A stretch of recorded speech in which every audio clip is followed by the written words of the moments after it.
Hi guys, Rose here with the Cackling Moon, and this is another episode of Learn Tarot with Rose. This is the third class, and we were going to be talking about the next 7 cards in the Major Arcana. So I'm going to be going through, we finished card 0 through 7, so we're going to do 8 through 14. And so the first card is number 8, Strength. And again, this way, so you guys know, I am using the original, no, not the original. This is just the Rider Waite deck.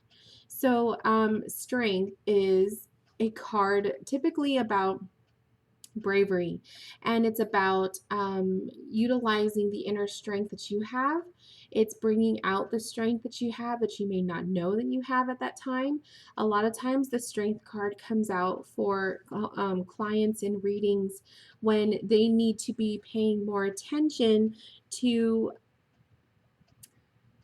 the strength that goes on within them. As it's not just a physical, it's a mental, it's an emotional strength.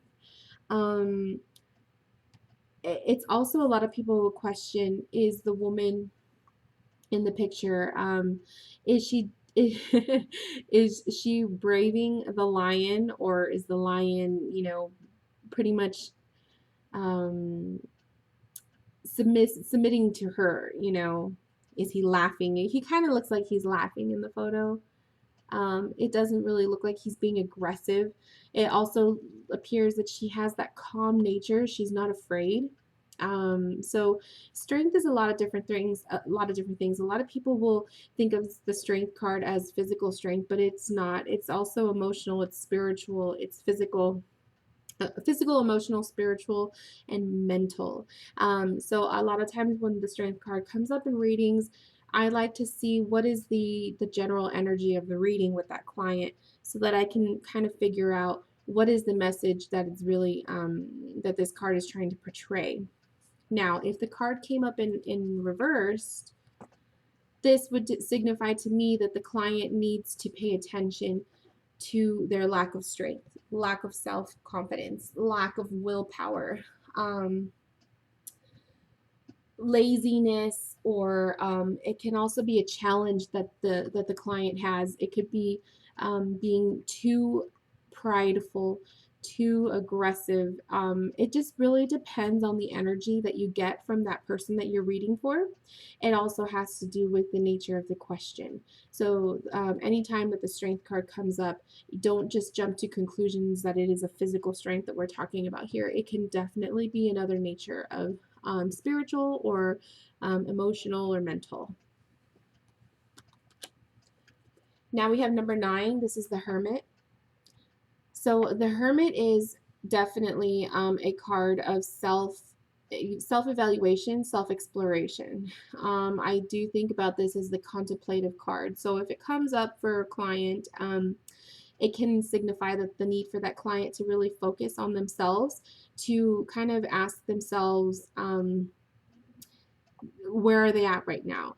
What are they what do they need to do to better themselves? What do they need to do to better the situation that we are reading about?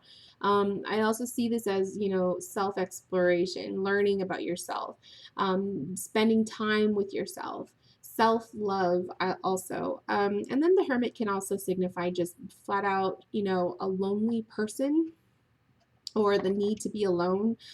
If you're doing like a love reading and then the Hermit came up, it could signify, fresh out of a breakup. So that person is, by themselves and spending time, mourning the relationship. Now, when the card comes up in reversed, it can be, I always read it as like your time of exploration, like learning about yourself. It's kind of over. Now it's time to have an action plan, because a lot of times the Hermit to me is more of a mental thing, and looking inward and all that, but not really having an action plan just yet. So I do see the reversal to be the need to actually get things going, putting all of your planning into action and making the move with that.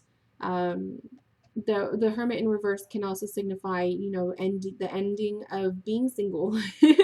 So if you're doing a relationship reading, it can symbolize that, you're perhaps there's prospective people around you that you might be getting serious with, and your search for love is over, and so it just depends on how you view the card, what your intuition tells you as you're flipping the cards over. Listening to your intuition is probably one of the most helpful keys to reading the cards, because you can know the definitions, but it really matters of the energy of that person and the question, like what kind of a question are they asking, and just your initial feeling as you flip the cards over. Number 10 is the Wheel of Fortune. So number 10 in any of the cards that we pull symbolizes the ending of a cycle. So Wheel of Fortune is kind of like that pinnacle point in your life where you've pretty much like graduated.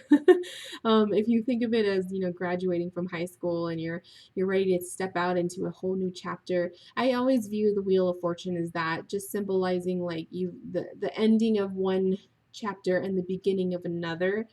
Um, that's basically how I read the Wheel of Fortune. I also see it as a life move. If it comes up in the reversal, it can show challenges on the horizon. I also see Wheel of Fortune as a future card, so symbolizing things to come, events that haven't yet happened, karma. It could be a lot of different things, like what goes around comes around. That's typically how I see it. So Wheel of Fortune in reversed, I see it as bad fortune, misfortune.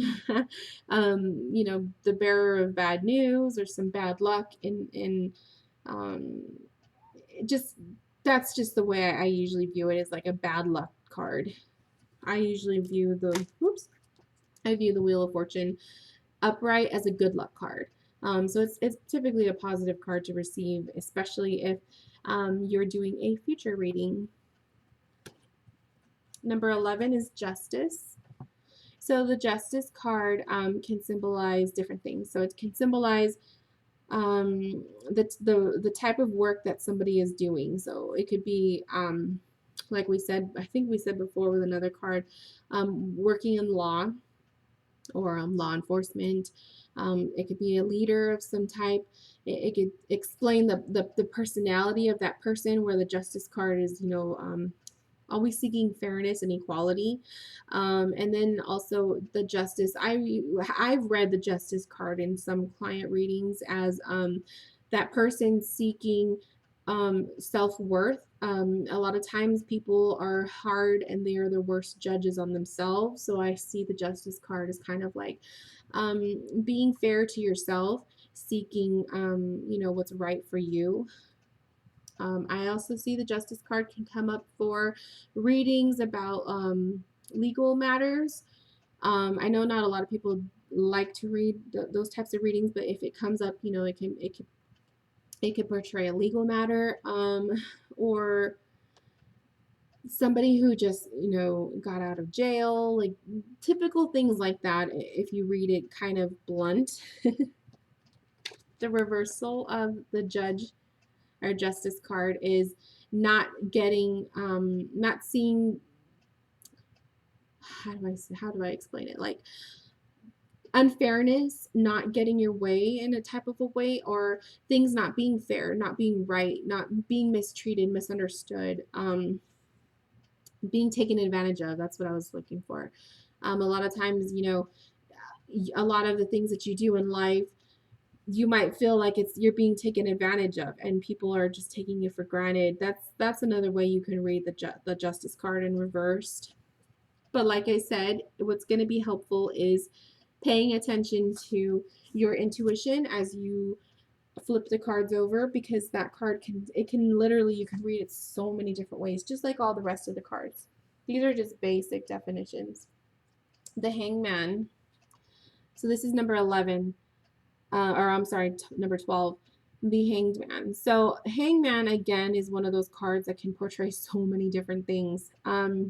If you want to look at it from a morbid perspective, Hangman can symbolize death, suicide, or contemplation of it, depression.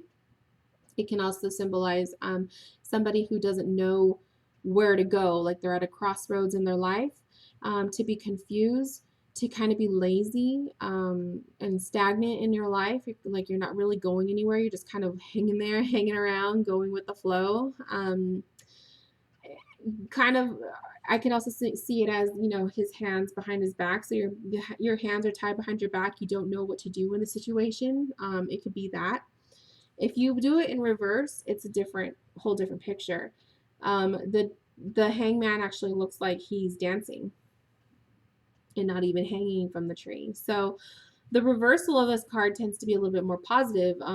What stands out more with the hangman is the light around his head, the aura.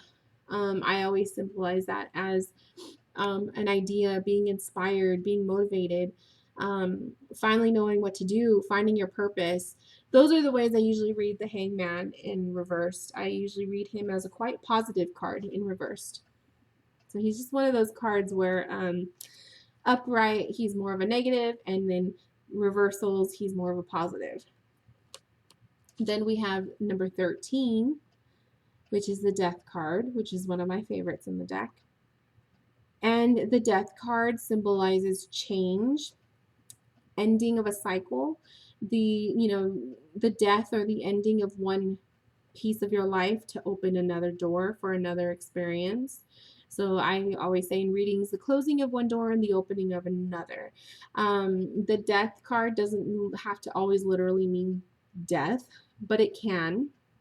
It can just mean that there's something in your life that you need to get rid of, that you need to put to rest. A situation, a thought, there's a relationship or something going on in your life where you just need to put it to rest and allow a new experience to come through.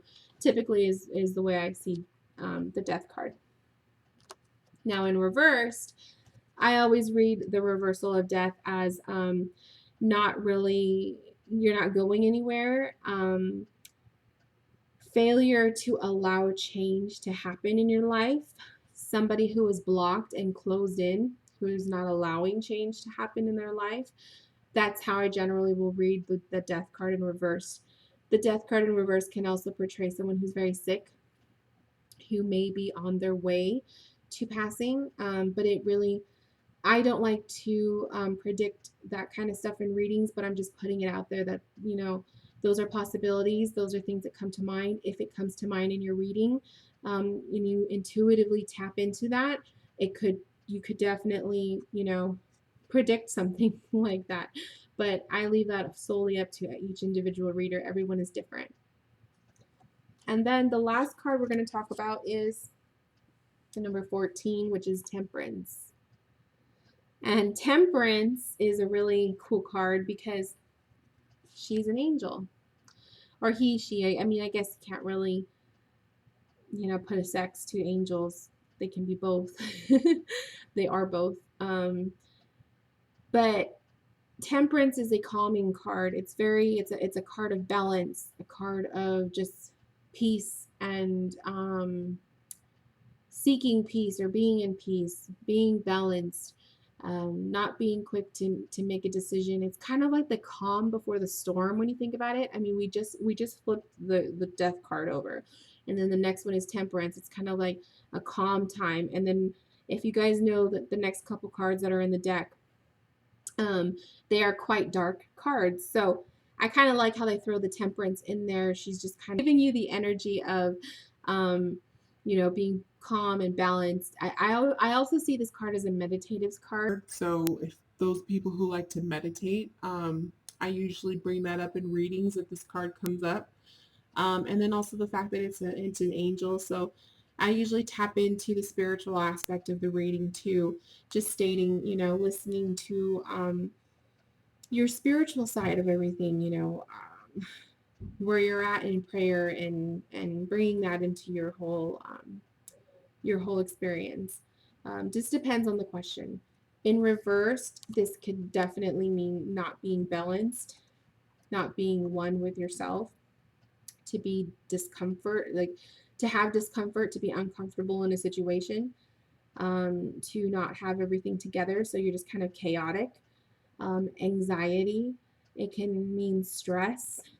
So, and it can also mean a disconnection with your spiritual. So, not having a spiritual connection, not having a spiritual relationship, your faith is kind of rocked. It could be a lot of different things, but that's the way I read the Temperance. And just so you guys know, all of these cards, they're my personal ways of reading the cards. If it doesn't ring true to you, You know, I read the guidebooks and I came up with my own way comfortable with reading the cards. And so when I do these courses for the Learn Tarot with Rose, I'm basically sharing with you my own personal perspective of the cards.